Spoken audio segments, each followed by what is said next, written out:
Oh, he might have had you. He might have had you, D. White. There's no doubting Scott White's passion for the game of football. Can't punch to a lockout. It's crazy because he's like one of us, you know. He's very energetic. He's highly intelligent. He's a great motivator with the players. He's the poster child for persistence. Nice job, T. Scott. Nice job. You know, when we cross those white lines, he likes to work us. Works us pretty hard. But the path UCLA's young coach took to get here is unique. Scott White, the most consistent player on the Husky defense. After a standout career as a walk-on who earned a scholarship at the University of Washington, White turned his eye to coaching. The first day, once the first practice was, I knew right away that this is what I was supposed to be doing.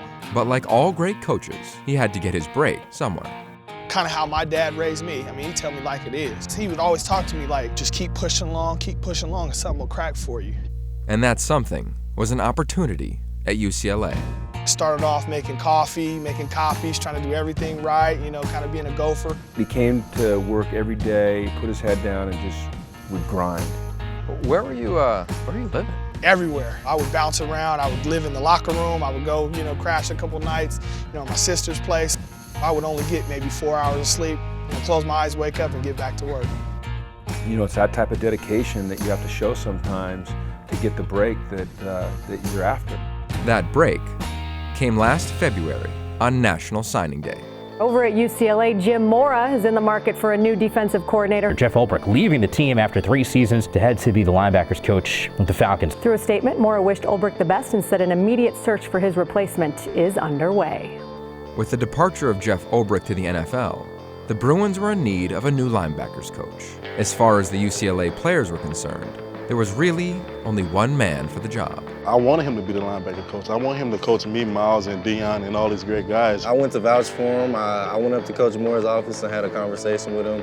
And I just felt confident in Coach White and what he brought to the table. Coach Moore got on the phone, and that's when he let me know, hey, you might have an opportunity for me. And I always learned that you want to go where you're wanted. You know, you want to stay where you're wanted. While hoping to receive a call that would change his professional life, White received another call that would change his personal life in ways he never imagined.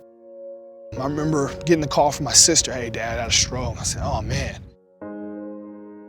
And I go down there and I go see him and he's talking, he's okay. You know, I go see him in the hospital and I'm thinking, okay, he'll be okay, you know. And 2 days later, he has another one. And the other one was way more severe than the first one. And then that's when things really got scary. When it sets in, like you start to think about what would life be like without him, you know, and that's when it really gets hard. So I prayed every day for that. I really did. As White sat with his father in the hospital, back at UCLA, Jim Mora had reached a decision on who his new linebackers coach would be. Scott White. I mean, he was obviously very excited, but it was really fun to see the reaction of the players because they were pulling for him. When you told your dad you got hired full-time, what was that like? It was incredible. You know, I know that maybe uplifted him, you know. I know he couldn't really express it because he's in the hospital, but I was hoping that it would uplift him. You know, he pulled through, he's a strong dude. You know, I think that's where I really get my strength from, you know, as a man. And he's home now, so it's good to have him back, and he's, you know, progressing along pretty nicely. If your dad came to practice, what would you hope that he would say about you when practice ended?